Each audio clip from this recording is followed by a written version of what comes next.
Hello, today I'm continuing my look at the wines from Gerd Stepp, and this is a wine I'm very excited to share with you. This is the Riesling vom Saumagen from 2021. And this is a wine that fellow MW, Tim Atkin, has rated as one of the best value Rieslings available. I think some of that consideration is seen in the fact that the Kallstadter Saumagen is actually a Grosses Gewachs, a Grand Cru. And so what we're seeing here is a Grand Cru wine that's actually just labelled as a Deutcher Qualitaitewein. What I know about Gerd Stepp is that he's a gifted winemaker, so I'm expecting this wine to be much more in the mould of what we'd expect to see from a Grosses Gewachs than just to be a simple Qualitatswein. Now, Weingut G. Stepp is a wine producer from the Pfalz region of Germany, and not unusually for the Pfalz, Riesling is their leading grape variety.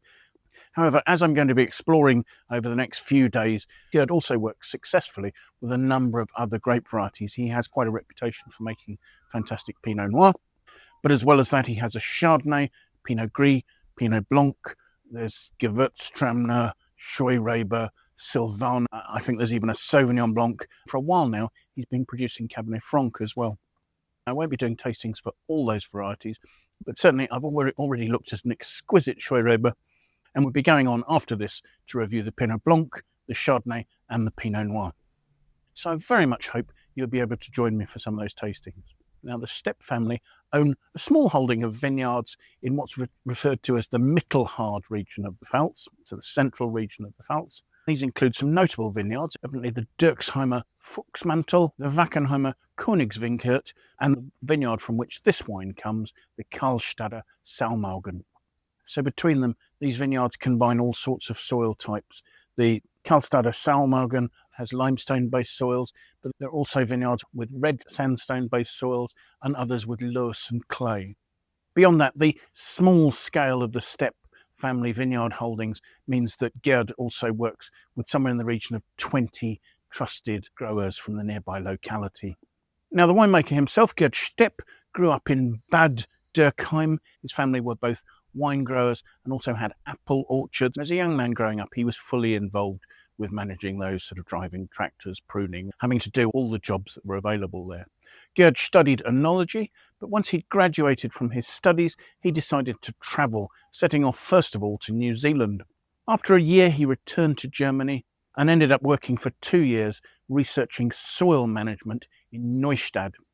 Clearly, he still felt the need to travel and set off again. I really can't think of many people with as wide and varied CV as Gerd has. At one stage, he was a winemaker at Zimbabwe's biggest winery. Evidently, he once set up a wine bottling plant in Nigeria. He's worked throughout Italy, everywhere from Piedmont, Veneto, and Tuscany in the north, down to Sicily in the far south. As well as that, he's worked in South Africa, in Stellenbosch, and in Argentina. Now, another side to Gerd's foreign travel was spending time in the UK, working in their retail sector, initially for the wine merchant chain Oddbin. So at one stage in the early 2000s, we must have been colleagues. I can't say that I knew him back then. He then went on to take up a role in Marks and Spencer's wine department, where he worked for 9 years, helping to develop the German part of their range, continuing to consult for them after his return to Germany in 2009, and I believe he still supplies them with a number of wines. So Gerd had actually set up a consultancy business, Weinwerk, back in 1994. Having returned to Germany to work at his family estate, he finally took over the running of that 2019.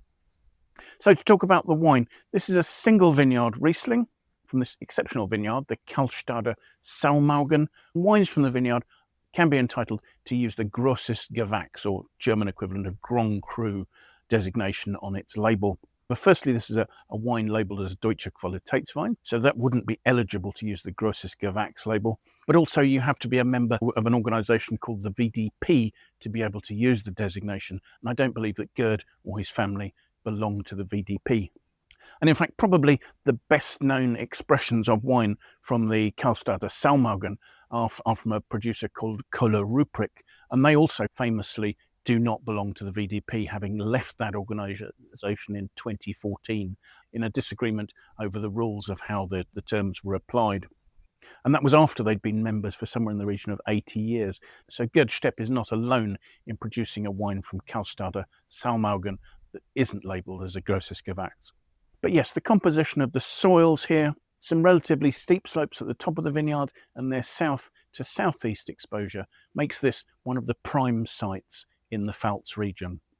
Here we're located at the foot of the Hard Mountains on the eastern edge of the Palatinate forest. The relatively steep slopes of Kallstadter Saumagen overlook the town of Kallstad itself, and the site is relatively sheltered from the prevailing cool winds. The site is a prime sun-drenched site, while at the same time being relatively cool. And what this can mean is that under the right circumstances, the hang time here can be up to 2 weeks longer than in other nearby vineyards. Now, the soils here are a loess loam over a shell-based limestone subsoil that's known locally as Musselkalka. So primarily these soils are calcareous loams. They're barren soils, and this forces the roots of the vines to go down deep, searching for nutrients. In total, the vineyard is somewhere in the region of 37 hectares. And although I don't have a definitive number, I know that there are at least 12 owners for the vineyard. So there are quite a number of wineries that produce wines labelled as Kallstadter Saumagen.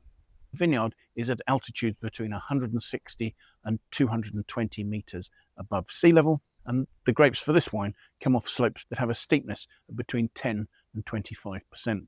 Now, the name Kallstadter Saumagen, the vineyard is obviously named Kallstadter after Kallstad, the town, but Saumagen, evidently a Saumagen, references the shape of a sow's stomach.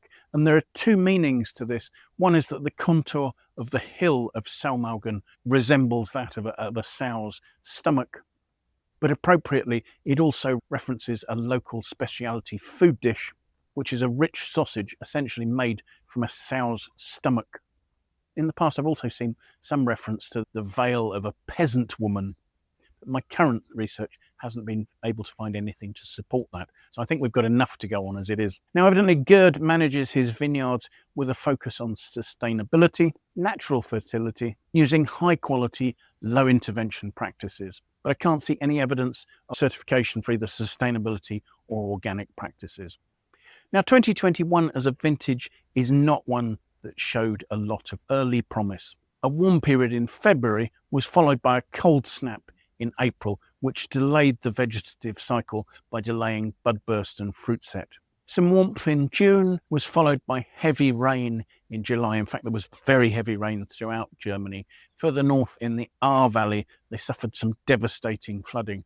However, the weather improved in September. It was dry and it was warm, and there was sufficient sunlight to ripen the fruit. The crop was large. There were some pretty good wines made in 2021. I don't have a lot of information about the winemaking. I know the wine's 100% Riesling. I know it's from the Kallstadter Saumagen. It will have been hand harvested, and there will have been quite careful selection to remove any damaged, unhealthy or unripe fruit. Gerd refers to his winemaking as modern and minimalist. And I certainly don't think there's a lot of intervention in this wine. After pressing, the juice goes into stainless steel tanks. There, spontaneous fermentation is allowed to begin with ambient yeasts. My understanding is that the fermentation is allowed to proceed at relatively warm temperatures, from perhaps say 16 degrees C and above. The wine is allowed to ferment bone dry. I believe it has 2 grams per litre of sugar, so basically nothing. The wine then stays in tank and matures with its yeast lees for 6 months after fermentation, with those lees being stirred occasionally to help add richness and texture to the wine. And I've seen the suggestion that this is a wine that could probably age for 10 to 15 years. But let's see what we make of that, shall we? The wine has quite a good mid to deep yellow colour. It's almost starting to show some hints of gold. Swirling it, it's labelled as 12.5% alcohol, and it seems to be quite readily throwing some quite soft tears onto the side of the glass there. Given that its alcohol's not particularly high, that then suggests to me that there should be a nice concentration and also some good leesy richness in there. So let's see what we make of the aromas, shall we? There are 3 elements here. Firstly, there's an intense liminess, and I think that's to be expected given the fact that this comes from the Saumagen vineyard, where the limestone soils quite readily ensure that the Riesling fruit gains this underlying pungent limey fruit characteristic. But there are also some other elements. There's an almost floral perfume there, a hint of passion fruit leading to a sort of a sherbetiness. But then coming behind that, there's a degree of creaminess. It is well integrated with the limey fruits, almost giving a waxy note. The aromas are both pungent and complex, so I'm quite excited to try the wine. The wine is dry with a really crisp citric acidity. This is not an acidity that stands on its own, I'm really getting sharp, crisp notes of lime peel down both sides of my tongue. And there's a lovely mouth-watering sensation. The wine is of light to mid-weight, and currently on my tongue there's quite a good density of quite rounded, limey fruit. So I think the roundness is coming from the lees aging elements. And the wine is starting to show some sort of developed elements on that limey fruit. There are hints of waxiness, perhaps some slight petrol-y notes. And then in the midst of that, there are emerging some slightly flinty, maybe slightly smoky notes that I think are coming from the indigenous ferment. So the wine has a good concentration of fruit, wonderful complexity, some beautifully integrated acidity, and it's starting to show some lovely signs of development. All this suggests that this is a wine that could very successfully age for at least 10 years from now. Certainly, there are still some really quite vivid notes of waxy lime overlaid with touches of smoke lingering on my palate long after I took the wine into my mouth. Now, this is a wine with a Wine Searcher aggregated critic score of 92 out of 100, and I think that's a completely fair score. When I rated this wine a year ago, I rated it as 91 out of 100. Since then, I actually think I've seen some changes there. The acidity now seems to be incredibly well integrated with the intense fruit. I'm starting to see more of this waxy petroleum sort of development. So yes, 92 seems an altogether appropriate score for the level of quality this wine is now displaying. To come back to my initial point about the fact that this is a wine from a Grand Cru site, I think that this wine would sit very happily in a lineup alongside wines of the top producing estates. To gauge the wine's value for money, I will make sure to put a link in the notes below to the Wine Searcher webpage for this vintage of this wine, so that you can see what price it's at and also where it's available. To my mind, this is a very well priced wine. I should probably have a few bottles of this in my cellar. I've been really impressed so far with both the wines I've tried from Gerd Stepp. I hope you've also enjoyed the tasting, and I do hope that you'll manage to make some time and come and join me for my next tasting, the Pinot Blanc, and then after that, the Chardonnay and the Pinot Noir. So thank you for watching. I do hope you feel able to press the like button. That would be greatly appreciated. And if you've watched a number of these videos and you're enjoying them and you'd like the opportunity to set a notification to be alerted every time I publish a new tasting, do subscribe to my channel. Certainly helping to build subscriber numbers will enable me to develop the channel further. And to that end, if you have any friends you think might like to watch the video, do please feel free to pass it on to them. I would greatly appreciate your endorsement in that way. Finally, if you have any comments or any questions, please do pop those in the comments box below. It would be great to hear from you what you think about the wines I'm looking at, the tastings I'm doing, or anything else that relates to that. So thanks again for watching, and hopefully I'll see you at the next tasting. Till then, bye for now.